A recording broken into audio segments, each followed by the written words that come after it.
Unfortunately, the challenges that are related to digital inequity aren't simple or straightforward. We really need to first consider the causes and conditions that have created systemic and entrenched socioeconomic and political inequities that have led to the current realities that we find ourselves in today. And so for this reason, it's important to recognize colonization as a determinant of Indigenous peoples' experiences of digital inequity, because it's the colonial worldview, values, and beliefs that have shaped the policies, laws, and relations that we've been left with. And we have to contend with those since they directly affect and shape every system of power across Canada.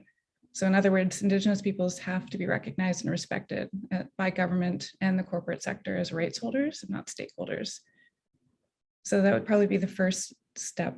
One of the biggest challenges is moving the trajectory of the conversations and the approaches that are made when it comes to Indigenous rights, to recognize that we're not just passive consumers of technology, because this only serves to further entrench the challenges that we face in order to overcome digital inequity.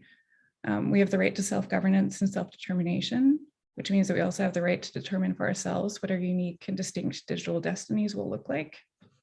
So what we need is to create new systems, relations, and approaches that are grounded in respect for Indigenous rights, worldviews, knowledges, and ways of being.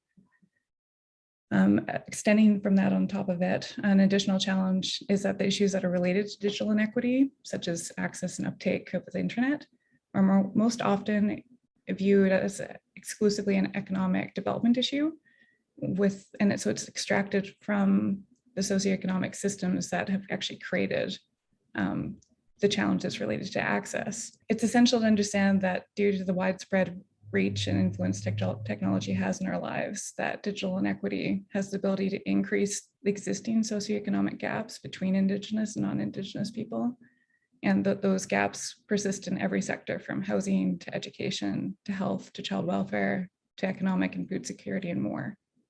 So essentially, digital inequity is multifaceted, interconnected, and complex due to the scope of the challenge and the interjurisdictional complexity, along with a reliance on the telecom industry to complete piecemeal connectivity projects without a long-term systemic plan in place that's actually responsive to Indigenous people's self-identified needs.